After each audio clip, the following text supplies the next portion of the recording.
రైతులకు న్యాయం జరిగే వరకు బీజేపీ పోరాటం చేస్తోంది అని బీజేవైఎం తెలంగాణ రాష్ట్ర అధ్యక్షుడు చేవెళ్ల మహేందర్ అన్నారు. మొయినాబాద్ మున్సిపాలిటీ ఎన్కేపల్లిలోని ప్రభుత్వ భూమిలోని సర్వే నెంబర్ 180లోని 99 ఎకరాల 14 గుంటల భూమిలో అదే గ్రామానికి చెందిన రైతులు 70 ఏళ్ల నుంచి సాగు చేసుకుంటూ జీవనం సాగిస్తున్నారని, గోశాల ఏర్పాటుపై ఉన్నట్టుండి వారి నుంచి భూములను గుంజుకోవడం సరికాదని తెలంగాణ బీజేవైఎం రాష్ట్ర చేవెళ్ల మహేందర్ సూచించారు. ఇక ఎన్కేపల్లి రైతులకు బీజేపీ పార్టీ అండగా ఉంటుందని స్పష్టం చేశారు. వారికి న్యాయం చేయాలని ఆ ఉద్దేశంతో చేవెళ్ల మాజీ ఎమ్మెల్యే కేఎస్ రత్నం, మొయినాబాద్ బీజేపీ మండల అధ్యక్షుడు దారెడ్డి చంద్రశేఖర్ రెడ్డి ఆధ్వర్యంలో ఎన్కేపల్లిలో గోశాల స్థలంలో గత 11 రోజులుగా నిరసన చేస్తున్నారని పేర్కొన్నారు. గోశాలకు తాము వ్యతిరేకం కాదని, సాగుకు పనికిరాని ప్రదేశాల్లో ఏర్పాటు చేస్తే సంపూర్ణ మద్దతు ఉంటుందని వారన్నారు. ఈ కార్యక్రమంలో రైతులు సికిందర్, ఈశ్వర్, విఘ్నేష్తో పాటు బీజేపీ రాష్ట్ర కార్యవర్గ సభ్యుడు కంజర్ల ప్రకాష్, చేవెళ్ల నియోజకవర్గ OBC Morcha assembly convener Ellani Venkatesh Goud, Talla Srinivas Goud, అలాగే షాబాద్ కిషన్ తదితరులు ఈ కార్యక్రమంలో పాల్గొన్నారు. సంబంధించినటువంటి జాగరణని కాజేసే ప్రయత్నం ఎందుకు చేస్తున్నారు అని చెప్పేసి ఈ యొక్క సందర్భంగా అడుగుతా ఉన్నాను. ఈరోజు మీకు అందరూ కూడా ఒక గమనిక ఇస్తా ఉన్నాను. నేను మీ చేతిలో ఉన్నటువంటి భూమి తీసుకోవడం ఈజీయా, పాకిస్తాన్ కి పారిపోయినటువంటి వ్యక్తుల భూములను గుంజుకోవడం ఈజీయా? పాకిస్తాన్ నుంచి పారిపోయినటువంటి వ్యక్తుల భూములు గుంజుకోవడం ఈజీ. కానీ ఏంటంటే వాడు అలాంటి భూములన్నింటిని కూడా నా జోబులో ఉన్నటువంటి ఖజానాది, నేను ఎప్పుడైనా తినొచ్చు, కానీ ప్రజల దగ్గర ఉన్నది మొత్తం కూడా పీడించుకొని తిందామని ఒక దుర్మార్గమైనటువంటి ఆలోచనతో ఉన్నాడు.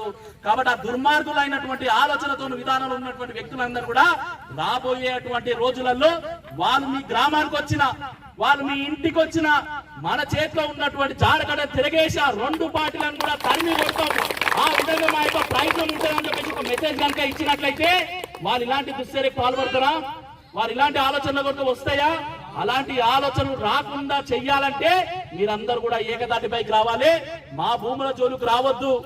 సరే, ఒక మంచి పని మీద మీరు ఇవ్వాలనుకుంటున్నారు కదా, మన నష్టపరిహారం ఇవ్వండి. ఈరోజు మనం అడుగుతున్నాం, ఆ రోజు మీకు 3 ఎకరాలు ఎందుకు ఇచ్చినారు? మన జీవితాలు బాగుపడాలని ఇచ్చినారు. మన ఆ రోజు మన తాతలు ఎట్లున్నారో, మన ముత్తాతలు ఎట్లున్నారో ఈ రోజు కూడా మన బతుకులు గట్లనే ఉన్నాయి. మన మారినాయా? ప్రభుత్వాలు మారినాయి, ప్రభుత్వంలో ఉన్నటువంటి నాయకులు మారిరు, వాళ్ళ యొక్క జీవితాలు మారినాయి.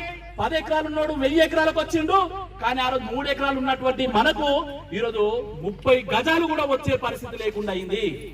3 ఎకరాలు మీ ముత్తాతకుంటే, ముత్తాత పుట్టినటువంటి పిల్లలందరూ కూడా 10 మంది అయితే 10 మంది ఆ 3 ఎకరాలను పంచుకుంటే, 15 మంది ఆ 3 ఎకరాలను పంచుకుంటే తిప్పి కొడితే 100 గజాలు కూడా వచ్చే పరిస్థితి లేదు.